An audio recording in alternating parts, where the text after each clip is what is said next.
What's going on, guys? It's Clement from Perfect Outbound. So if you ever wondered how you can scale your agency to 7 figures with cold outreach alone, this interview is for you. We will be interviewing Adam today from HMG Digital. They are a boutique agency based in Sydney, Australia.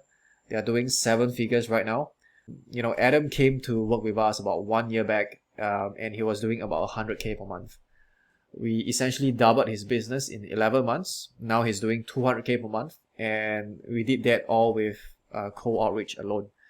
So mind you, he did that selling SEO services. All right, so SEO, literally the hardest service you can sell, right?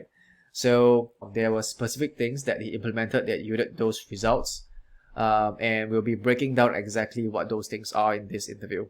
Okay, it's also my first YouTube upload, so I'm pretty excited. I'll be uploading content relating to scaling with cold outbound moving forward.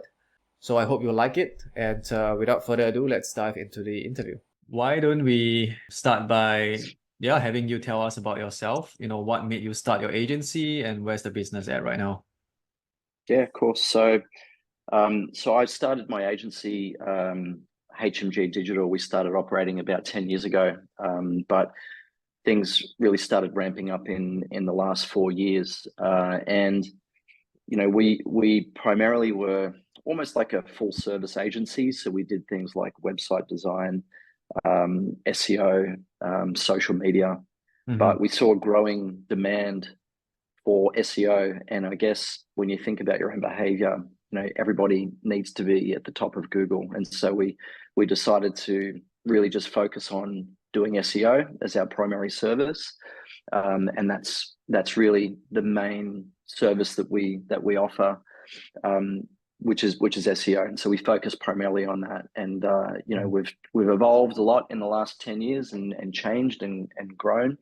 But yeah, we're in probably the best position we've ever been in since we started. So Right, that's interesting. And actually, I've spoken with one of my prospects in Australia, and he said he knows you, and okay, he was running an agency, and you were an ex-client, and you were running like a restaurant business. Is that true? yeah, That yeah, it is restaurant true. outside? It is true. Yeah, Okay. correct. Yeah, that's right. Yeah, I owned my own brand, so I had three locations that I owned and operated for about 4 or 5 years in that period. Right. And the goal was to build that, grow, as a franchise model, Yeah. and then sell that brand. But COVID happened, and decided to sell all of the restaurant businesses, and then just on on my marketing agency, because Got it it. just was better for me and my lifestyle. Yeah. So. Yeah. Yeah, definitely, definitely. That's interesting to hear. So, Mm. tell us more about your agency, HMG Digital, right? Obviously, you guys do really good SEO work in Australia. And who do you serve? Yeah, great question. So, as I mentioned before, we were trying to be sort of all things to everybody, and that worked well for us. We built our business on referrals, but we decided that where we saw the most opportunity for us was in search engine optimization. So we almost removed all of the other services that we had, social media, LinkedIn, all this sort of stuff, and purely focused just on SEO. And then we decided to niche down and look at specific industries that we could provide the most value in and help the most. And so we serve industries from law, finance, real estate, medical, not-for-profit, trades, services, restaurants, gyms, healthcare. So there's a number of categories that we focus on, but they're our main core categories that we serve today. And so we have many clients in each of those different verticals. Got it. And most of your clients are in Australia, right? Yeah, I'd say 80% of the clients in Australia. We do have a few clients that are in Singapore, Dubai, and the UK. But yeah, majority of the clients are in Australia. Awesome, awesome. Yeah, and I do remember when you first joined us, you were offering full service, right? Like different like website design, social media marketing, and then SEO. And then you kind of did like a revenue study, and you told me that most of your revenue is coming through SEO, right? So we just said like, Correct. hey, let's just double down on SEO because that's the service that sells the best and you're getting the best results for your clients. And Hmm. because of that, they were retaining for longer. So you're also making more per customer. I guess like the next thing over here I have is so back then before you joined us, right? Like what would you say was your biggest bottleneck? And yeah, like what was the main reason that made you join us? Mm.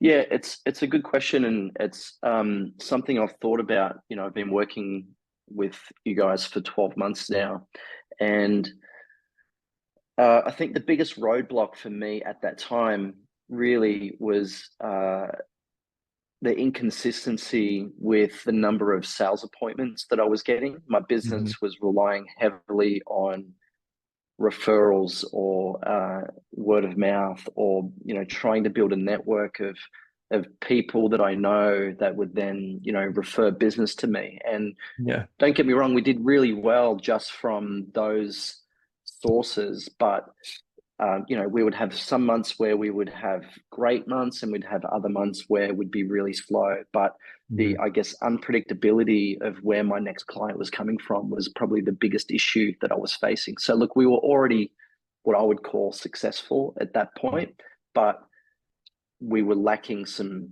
process and structure and some systems to generate consistent leads for the business. And I think that was the biggest roadblock in stopping us from growing. And that's what led me to making the decision to join Perfect Outbound, because we had a capacity to Yeah. take on more clients and have more sales appointments, but we just didn't have a way to bring more potential clients to the business. Yeah, yeah, definitely. And just for the audience to know, right? Like for more context, Adam was already running you guys were doing about 100K per month, right? Before you join us. Correct. Yeah, you were That's right. already like pretty successful. Obviously, you guys didn't get to 100K per month by accident, right? You were doing something Mm, right. So mhm. um back then when you were doing 10K per month, right? What would you say were the main things you did that helped you got from 10K per month to 100K per month? Good question. Yeah. So, look, I think it was just putting yourself out there, or putting myself out there, and trying to connect with people, providing as much value to people as possible, getting my hands dirty in terms of getting into Facebook groups, trying to connect with people who need help, Mhm. meeting with people, trying to partner with other agencies who don't specialize in the service that I offer, and try to refer business both ways. I've had a client that I've referred to another agency, and because of that, they've given me 3 or 4 clients. So it's about just having conversations with people and trying to connect with people who can bring value back to you. And so I think that really helped me.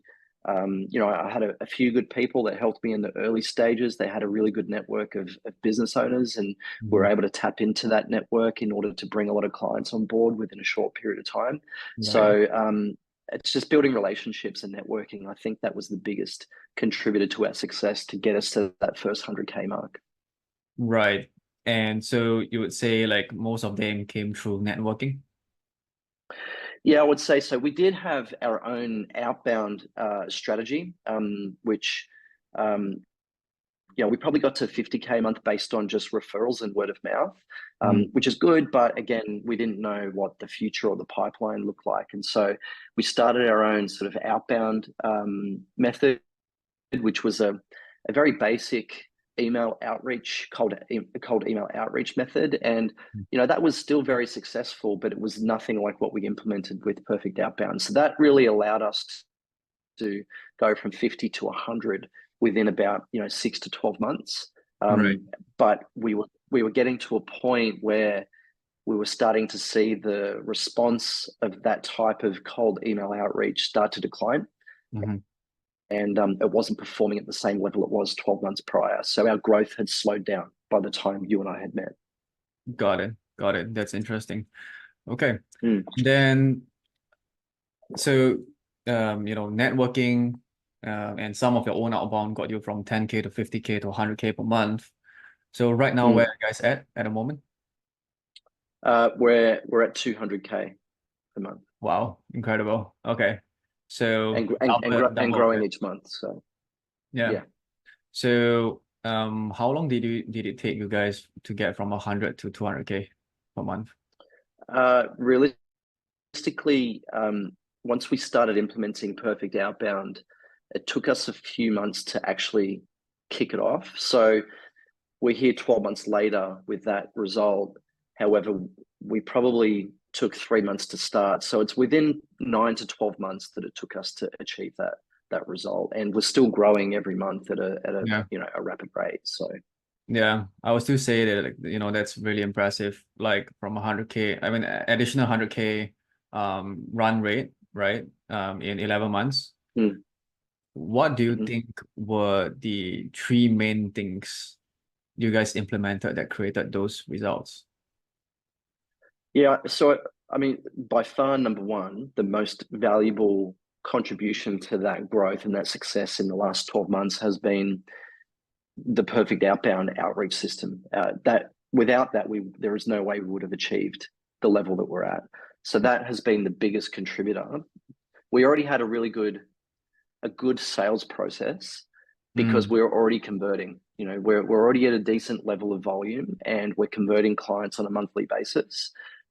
We just needed more prospects, and so the mm, perfect outbound system allowed us to have more meetings, put more offers out there, and then ultimately convert more clients, which has allowed us to grow faster. So perfect outbound process and system was by far the number one contributor to the success.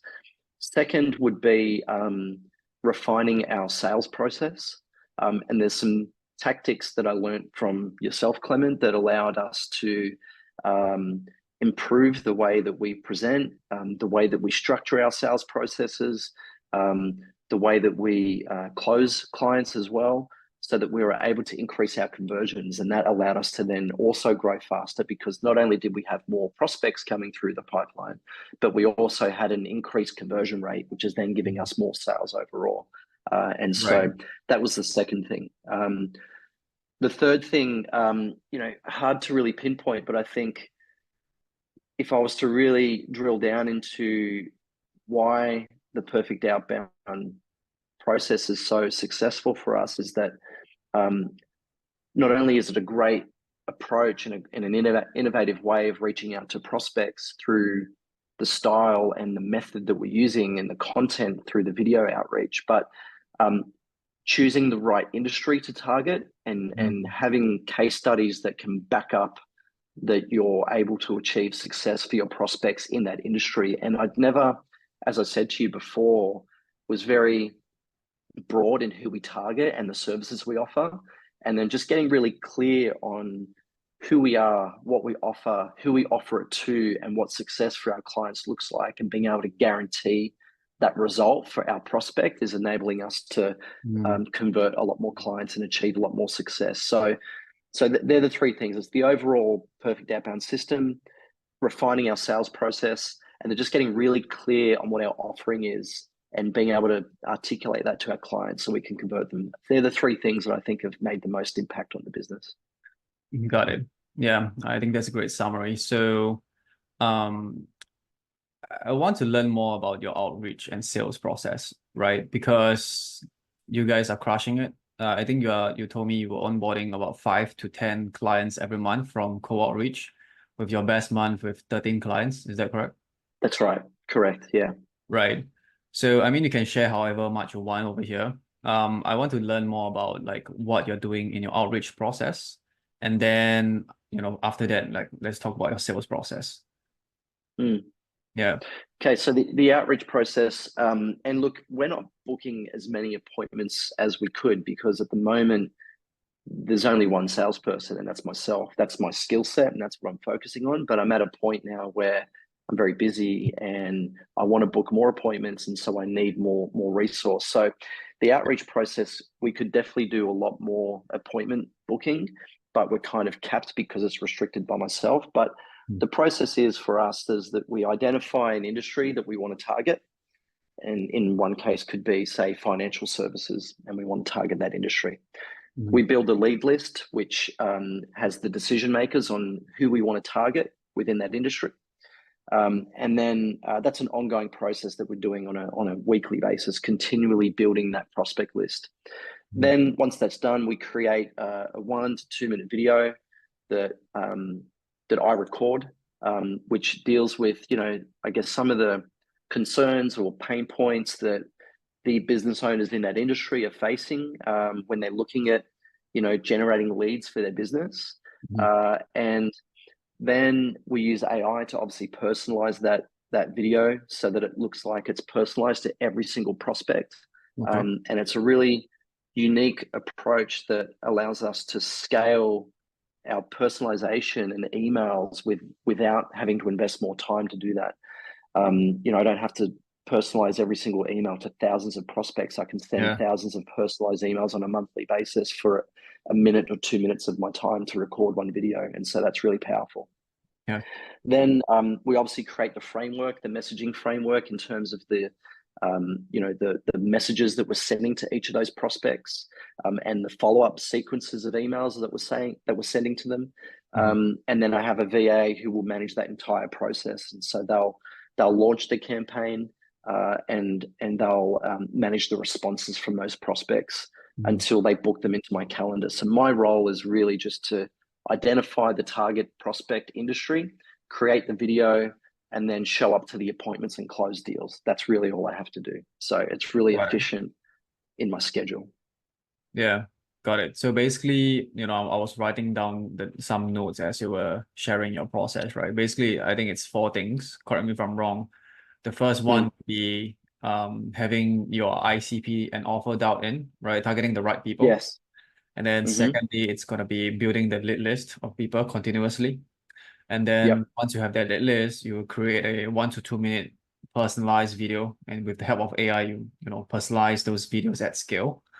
And then you will have a messaging framework, then which includes follow-ups, the scripts you should use, and then to automate that process even further, you have a VA or appointment setter that helps you nurture those prospects to book those calls. Correct. That's exactly right. Yeah.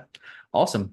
So that's your outreach process, and you said like you were not getting as many appointments. I'm just curious, like how many appointments were you getting per month, roughly? Through Perfect Outbound. Yeah, through like outreach. Through this system. Through previously. So just give you some context between a different method versus Perfect Outbound. So when we were doing our previous outreach, we were booking somewhere between 7 to 10 appointments on a monthly basis and converting, 2 to 3 clients a month. Now, if we were to reach out to, I had a recent campaign in the healthcare industry. We, in 1 month, had sent out 2,000 emails. We booked almost 40 appointments in that month. Wow. And I think we closed 12 clients or 13 clients in about just over a month from that particular campaign. So, got it. Okay, cool. So 40 appointments for that healthcare campaign, and then you converted 12 clients. That is, what's the conversion rate on that? That's 12 divided by 40. Must be with 25, 30%, maybe. 30%. Yeah, 30%. Yeah, really good. Cool. Okay, so now let's talk about your sales process, right? So obviously, like your outreach process was successful, and it's a common theme that I'm seeing again and again across like my own clients too. The clients that are crushing it, I mean, most of my clients, they're doing well, right? But those that are doing exceptionally well, like yourself, they tend to have a pretty dialed-in sales process. And I think that's the reason why. So I would like to learn more about your sales process. So like, what's your sales process like? So after you reach out to them, you book the initial call. What happens after that?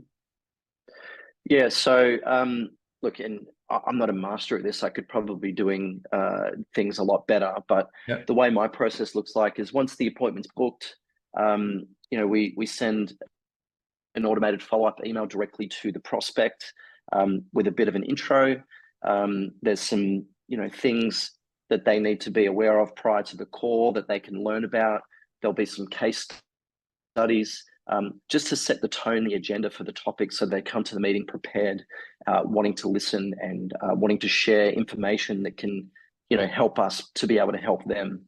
So, and also to build trust and credibility, that we've got case studies that are relevant to their industry of success that we've had with other clients like them in the industry. So that's step one. Then they show up on the call, and it's a 30-minute discovery call. And the primary goal of that call is to find out as much as we can about that particular prospect and uncover, the issues that they're facing within their business that are holding them back from being able to grow.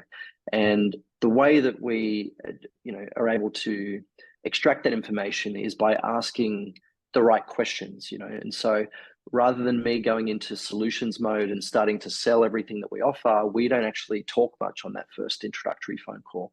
We let the client do all the talking, but we have to use the right questions to extract the answers. And so at the end of that call, what I find is very powerful is that we don't actually present anything. We have a 2-step sales process or a 3-step sales process, where after the end of the first call, the client's wanting information, because they've shared a lot of details on their problems, but we pull back away and say, look, we need to take some time to really let all of this information digest and come back with a tailored solution to help you, resolve some of these problems within the business that are holding you back from growing. Then we set another meeting on that call, and I never leave a call with a prospect without booking another scheduled time to catch up. And I think that was the biggest problem that I had before, and that's something that you shared with me, Clement, which helped me a great deal, which is that we don't want to let the prospect go into no man's land, or whatever you want to call it, where they go off and we try and book another time when a schedule's aligned. We'll always book in a time. Even if we can't find a suitable time, we'll book it in and try and reschedule it later, because we don't want to lose the opportunity for them not to show up on the next call. So then we book in the second call. Then it's a strategy meeting where we're presenting our strategy to the client. And again, we're covering all of the issues that they brought up in the first call. So, and, showing how we can help them solve these issues within their business and help them grow by offering our solution. And then we have a number of options at the end of that call. And they can, and I always set the tone at the beginning of the call, and this is something I picked up from yourself as well, which is that we have 3 things that will happen at the end of this phone call, or the end of this video call.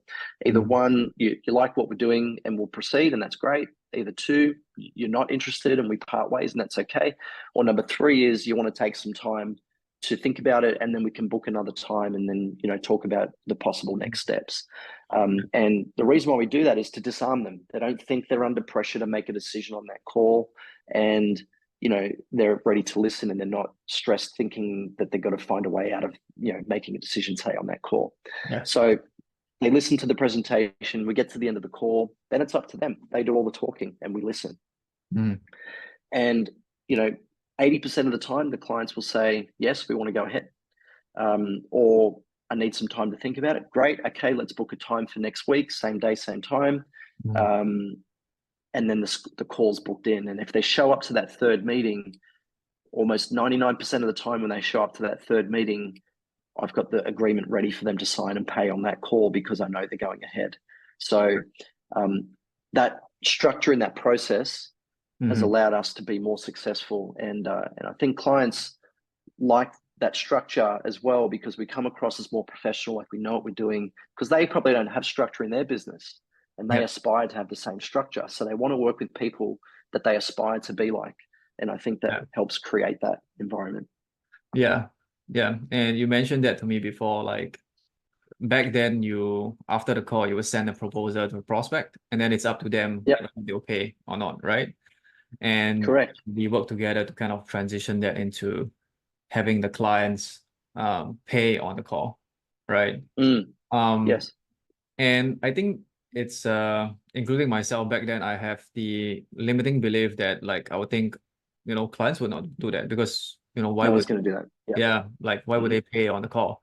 So what do you think was something you did that, or like what's different in your sales process that make them feel comfortable, like making the deposit or the initial invoice on the call itself? Well, I guess the first thing is for me to remove that limiting belief, because I also had the same limiting belief. And Yeah. I looked at my own situation. When I worked with you, Clement, I paid on the call, on the second call, I think, or the third Yeah. call, whatever it I think it was. was And the I third thought, well, call. if Yeah. I'm prepared, yeah, if I'm prepared to do it, then surely other people are. So I just tried it. Thought, what do I have to lose? And it Yeah. worked. And now that's just a standard procedure. But Mhm. I guess what allows people to feel comfortable is that we've taken the time to understand their problems and then provide a solution to help them deal with those problems.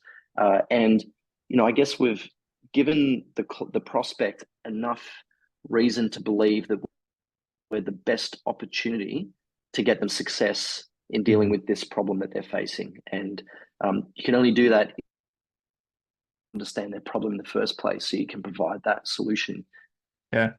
for them to feel comfortable that they can pay you on that spot, on the spot, on that call. So yeah. Yeah. Yeah, definitely. We are about right on time. The last question I have for you is, right now that you guys are doing about 200K per month. And I believe like Mm, businesses, doesn't matter if you're at 10K, 100K, 500K, you have different bottlenecks or constraints to solve, right? So yes. what's next for you? Like, what's the next constraint you're trying to solve right now? Yeah. Previously, before we ramped up to this level, we had a service constraint where we were bottlenecked by being able to deliver our service. That's now been Mhm. resolved. Okay. And the bottleneck now for us at this level is a sales bottleneck, in terms of we have almost endless opportunity of new prospects coming through the pipeline thanks to Perfect Outbound, but we don't have the internal resource in terms of sales talent to Mhm. deal with the volume of appointments coming in for us to grow to the level that we want to get to. And so the next phase for us to resolve that bottleneck is to employ, you know, remote sales closers that can deal with the Mm. appointments coming in, so that it's not just reliant on myself. And that's the next phase of what we're looking at right now, is to you know uh, grow the sales team to handle Mm. the volume of appointments that are coming through the pipeline. Super. All right, Adam, Mm. appreciate you hopping on. Thank you Cut. so much. I appreciate everything you guys have done for me in the business, so thank you so much. Yeah, definitely.